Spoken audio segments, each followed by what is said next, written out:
Ladies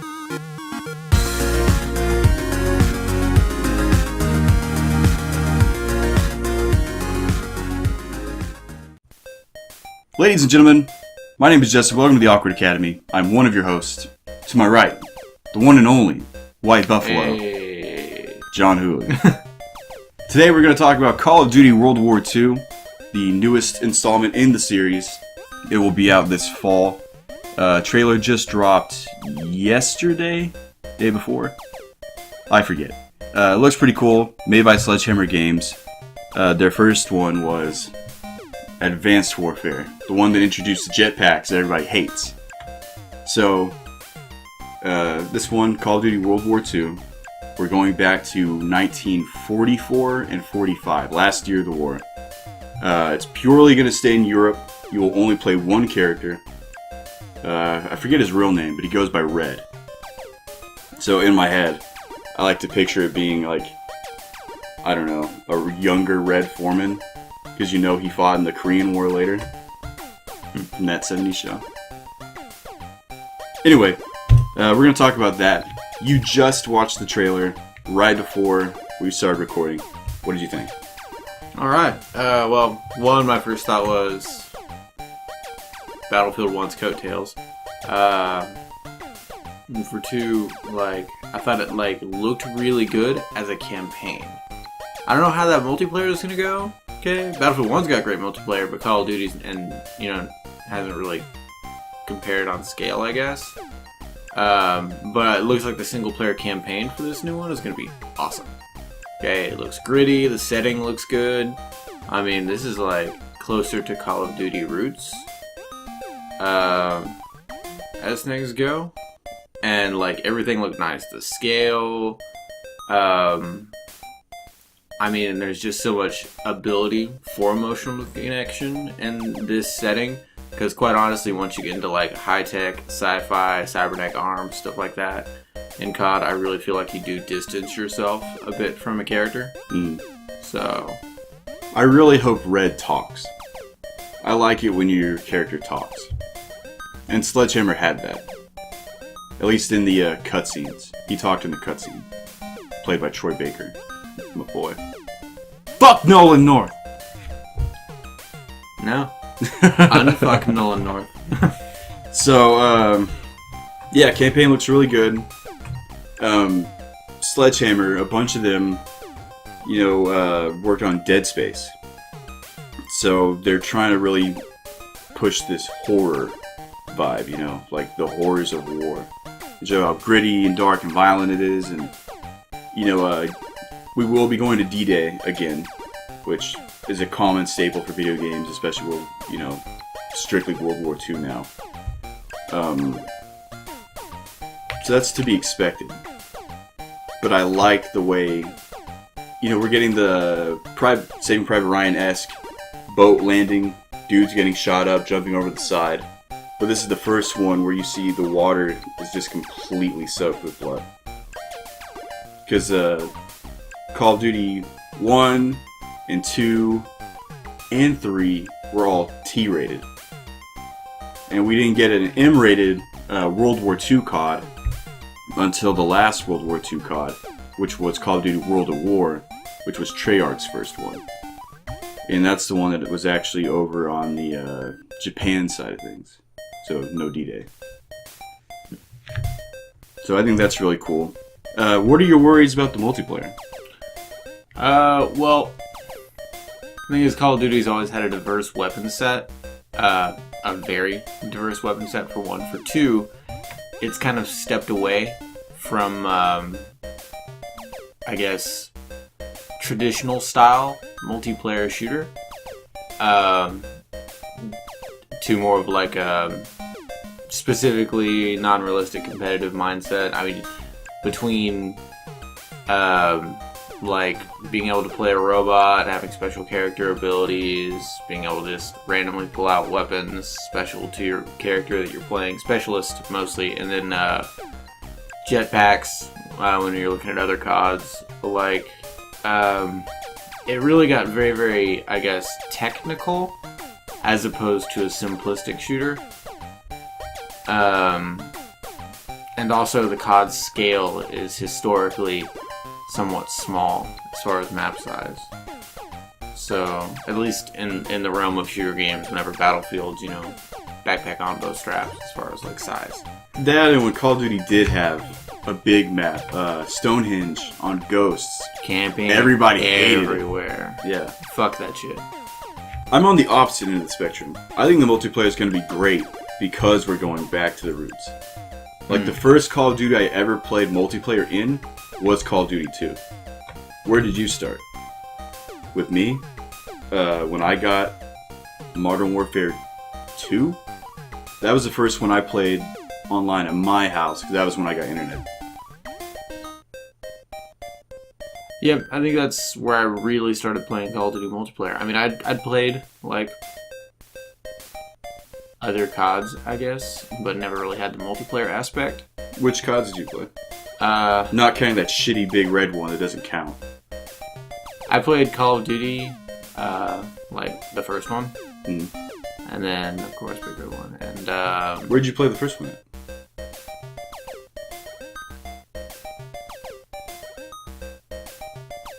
For the life of me, I don't know. I played it at my cousin's house. A lot of people don't know, very first Call of Duty, PC only. Didn't come out on console until number 2. Whatever the case, I played every single Call of Duty, with the exception of Infinite Warfare's multiplayer. Beat the campaign, didn't play the multiplayer, looks like crap. I really liked Call of Duty 2's multiplayer. Not a big fan of Call of Duty 3 in general, which was actually Treyarch's first one, not World of War. So I retract what I said earlier. That was their first go at it. But the guns being historical rather than these new fantastical ones meant they were able to, go out to these places and test the guns to get the authentic sounds. Like the end of the trailer, when Call of Duty World War II logo came up, it actually had the ding of the M1 Garand's clip that jumps out, that telltale noise everyone knows and loves now. I thought that was really cool. So I like those historical touches. And I also like that it forces diversity. You only had so many automatic weapons, like the Thompson. And then a whole bunch of the other ones were semi-autos. And then you had your sniper rifles that were just now starting to play around with the idea of, real scopes. And, I don't know. I just think it helps shake things up. I mean, I played this shit out of Medal of Honor Allied Assault. And I've heard a lot of stories about this guy and TJ whooping ass in Mohawk. Man, I legitimately think something has severely happened to me as I've gotten older. This is the one where you wiped out a clan, right? So, just to clarify, and no offense, if there was ever your typical, for lack of a better euphemism for my friend here, your weak point on a team, it's usually this guy. It just is. I'm not trying to be mean. This is how it usually goes. But apparently, he killed an entire clan on his own. I wasn't there. I still lived out in the ghetto. But we've got a witness. Yeah, him and TJ. TJ will hopefully be on soon. We're planning to interview him about his new job. So, your history with Mohawk, that's affecting what you want out of Call of Duty, or just what you think it will be like? A little bit of both, actually. In Medal of Honor Allied Assault, the big play was the fact that you had weapon diversity. A lot of times, weapons were liked or disliked, or a lot of times weapons were balanced, even though they were functionally almost identical given the time period. But you were getting weapons from both sides. You weren't limited to allied weapons. Axis weapons were like the STG-44. Okay. Classic German weapon wasn't entirely put into production until the very end of World War II, and thanks to Allied sabotage attempts that you actually played through in Medal of Honor Allied Assault, that's historically correct, it wasn't actually put in full production. It was superior to the Allied machine guns. the handheld ones. And it was an awesome weapon to play in it. And I think that pulling in German weapons is going to be good. Also, slaying that clay. And TJ was a huge fan of it. He wanted to be a part of it. He had a hotkey on his computer where he was like, this is my dream. And then it was their clan tag in his name. Okay? And I just fucking wrecked him. I fucking shit on those bitches. Okay? Did he get in afterwards? He died. No, I know, but like after you beat all of them, did they let him join or you join or anything? No, I didn't want to join those weak ass bitches. So, alright. Call of Duty also had the German weapons. Multiplayer, you randomly get allotted to a team, so you actually play as Axis powers. What was the other thing? Oh, riding Battlefield 1 coattails. I don't think that's true at all. The games have 3-year development cycles, so it's already been in production for 2.5 years. There's no way they made it after a game that came out last year. I think after it came out, Black Ops 3, and then Infinite Warfare were the other two already in production when theirs came out. So they're like, alright, we got your exosuits with your boosters. We got your cyborg bodies with your boosters. We got your outer space with your boosters. I imagine they already had a backup plan for diversity. And then when the reviews and all the hate started coming out about Advanced Warfare, they're like, alright, we're going with the backup plan. I think they didn't want to put all their eggs in one basket. I gotcha. And I imagine they probably had some drastic changes and adjustments in funding and how much they put behind the game after seeing the success of Battlefield 1. It could be. I mean, Battlefield 1 did well, but it will never touch a Call of Duty. Sales-wise? Yeah. Call of Duty is always up. The only games that ever match it are monsters like Minecraft and Grand Theft Auto. It's always at the top. Even Infinite Warfare, which has sold worse than the last few, was still the best-selling game of 2016. Damn indeed. I thought with the YouTube reviews... It doesn't matter, man. I mean... Damn. People are gonna buy it anyway. But the fact that it was getting hate and all these negative reviews and big YouTubers like Drifter refused to cover it, and there's a lot of hate going around about the loot boxes and supply crates and all the money grubbing. Hopefully it'll change some of that. And I think going back to their roots is a good start. Speaking of those roots, one thing not shown in the first trailer that I assume you don't know about. I mentioned the reveal of Nazi zombies. It looks like Nazi zombies will be a totally separate co-op campaign. How does this make you feel? There's actually mixed feelings on that, I would say.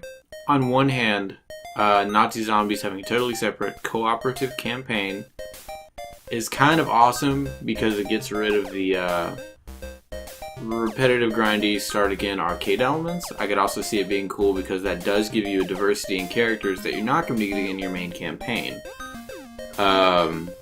especially if they do it right. Problem is that no one does co-op campaigns right these days, or no one does co-op campaigns right. Like, you have the silent characters, you get a Borderlandish, oh, you guys, this, that, kind of a vague generalization. Gears of War still does it good. Gears of War does it good. I'll admit to that. The thing is, I'm the only one out of us that has Gears of War 4. But, good game. You should play it. Yeah, cooperative campaign. Not usually done right, but I can see it being a good change of pace from Call of Duty's classic arcade style play, die, like the zombies, see how far you get. I imagine the game will still have some form of traditional zombies with the big, map and just going around and Easter eggs and stuff. Because that has a huge audience.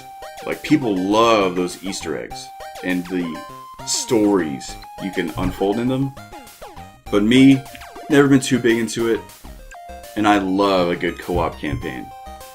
And if it's going Nazi zombies and they're putting a story to it, I imagine it's gotta go down the classic lineage of stories that have gone the whole Nazis are getting into the occult, Nazis are messing with dead people, and blah blah blah. I just think that'll be really neat for Call of Duty to get into.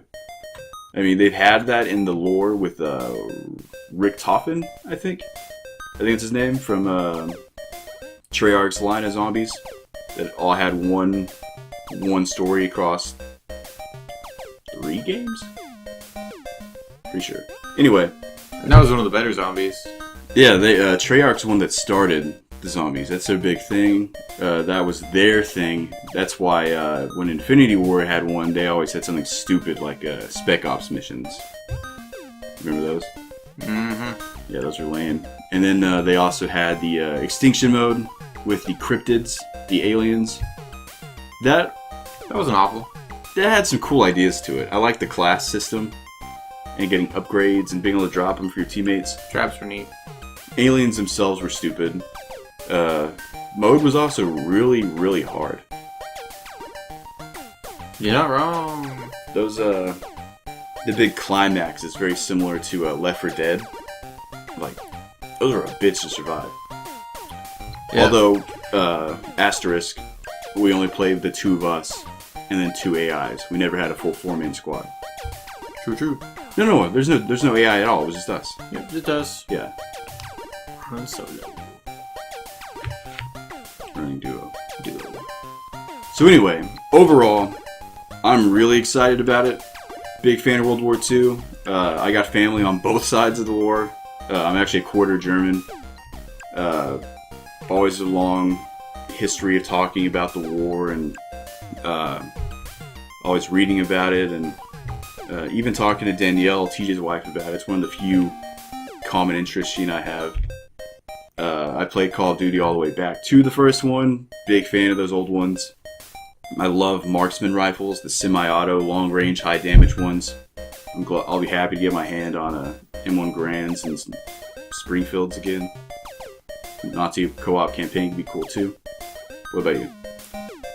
I think it's probably one of the best Call of Duty out of the past 3. To be honest with you. Like, and that's a bold, lofty statement. But it's not really. I mean, Advanced Warfare got a lot of hate. Infinite Warfare, most people are not big fans of. Only one of the 3 I'd say really worth anything was Black Ops 3. And even then, it's not in my favorites. Like, I got so many like questions brewing though, like kill streaks. Okay, I love kill streaks. There's a lot of people who don't like kill streaks in Call of Duty. I think it's pretty darn sweet. Reward the guys that are whooping ass. Okay, that's the opposite of what Battlefront did, and I hated Battlefront for it. So, like, that's where I'm at. Like, where kill streaks gonna go? What are you gonna get? I mean, you probably bring back the classic Call of Duty, like, they had German them. Shepherds. They had them back in the old ones, back in World War II. I just feel like they're gonna suck. I don't think so. I mean, they've done this series for so long. I think the gameplay mechanics, I think those would be pretty easy. Mm-hmm. You just gotta find different skins for them, you know? Just scroll out there. I mean, they had I think that's where they introduced dogs. You could get mortars. I think they had a spy plane that acted as a UAV. And those are the only 3 I remember off the top of my head. Let us know in the comments if you remember them all. We're too lazy to just go look it up. But I think that'll be fine. I don't think you gotta worry about that. Alrighty. I really hope they bring back the score streak system, where it's not just about kills, it rewards players for getting on the point and taking objectives. I thought that was really good. I liked it. Play mofos. Yeah. I hope it allows for a lot of support roles. I do not want the support system back, though. Where you had assault, support, and specialist in Modern Warfare 3, I think it was. And you had it to where support, you could die constantly, but as long as you got a decent number of kills, you got what you're looking for. Mm-hmm. Which wasn't bad in theory, but then some of the abilities you got could actually kill people. And I'm just like, nah, man. Like, if you're on support and you can die and still get your streaks, there should be nothing that can kill the enemy. It should all be assistive stuff like UAVs or counter UAVs or ballistic vests. Yeah, I feel like, but I just want like some solid support packages, you know, or support abilities, some solid support customization where, you know, you can like play roles in the team outside of having particularly talented reflexes or like what, for example? Let's see, the ability to drop ammo packages on your loadout. That'd be cool. I'm just thinking of what it would be. I mean, looking at a classic Call of Duty, would it be a perk? Because that's a perk that doesn't really help you. Or would it be like equipment? Equipment, because then you have to give up something like a grenade. Or a smoke grenade. They didn't have flashbangs back then, I don't think. No flashbangs, that's gonna be nice. Let us know your ideas for Call of Duty World War II. Leave them in the comments. We'll check them out. We might do another video later down the road when we get another trailer, a big reveal. We're likely to get some gameplay at E3 in June. We'll definitely cover that. And then we'll really dive into the mechanics of what we like, what we didn't like, what we would change, and ideas that we have for it. You can get him on Twitter at Captain_Virgin. One of these days, he will log on. It will happen. You can get me on Twitter at Reverend Schmitty. Hit us up. Let us know if there's any topics you want us to cover, and maybe we'll do it. We're always struggling to come up with ideas. We don't discuss them ahead of time 99% of the time either. So, it's a real shit show. Help us out. Until next time, stay awkward.